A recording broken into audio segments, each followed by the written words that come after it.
नमस्कार आणि आपल्या सर्वांचं स्वागत आहे आजच्या ब्रेकिंग न्यूज मध्ये। भारत आणि अमेरिकेतील व्यापारी तणाव आता एका नव्या पातळीवर पोहोचला आहे।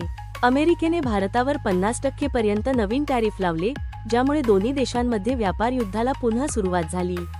हा निर्णय अध्यक्ष डोनाल्ड ट्रम्प यांच्या त्या वक्तव्यानंतर आला, ज्यात त्यांनी भारत अमेरिका व्यापार एकतर्फी असल्याचे म्हटले होते। ट्रम्प यांनी विशेषतः हार्ले डेव्हिडसन मोटरसायकलचे उदाहरण दिले, ज्यावर भारतात 200% टॅरिफ होता। या 50% टॅरिफचा थेट परिणाम भारताच्या निर्यातीवर होईल। कापड, रत्न, दागिने आणि चामडे अशा क्षेत्रांमधून जवळपास 48 ते 55 अब्ज डॉलरचा माल आता धोक्यात आहे। पण भारत सरकारनेही या आव्हानाचा सामना करण्याची तयारी केली आहे। वाणिज्य मंत्रालयाने म्हटले आहे की घाबरण्याची गरज नाही आणि आम्ही एक संतुलित प्रतिसाद देण्यास तयार आहोत।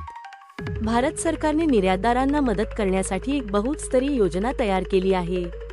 यात नवीन बाजारपेठा शोधणे आणि देशांतर्गत मागणी वाढवण्यासाठी जीएसटीमध्ये सुधारणा करण्यावर विचार करणे यांचा समावेश आहे। वाणिज्य मंत्री पीयूष गोयल यांनी हे देखील सांगितले की अमेरिकेच्या पथकाने पुढील चर्चेची फेरी पुढे ढकलली असली तरी नोव्हेंबरपर्यंत दोन्ही देशांमध्ये द्विपक्षीय व्यापार करारावर सहमती होण्याची अपेक्षा आहे। हे प्रकरण भारत आणि अमेरिका यांच्यातील आर्थिक आणि भू-राजकीय संबंधांची गुंतागुंत दर्शवते।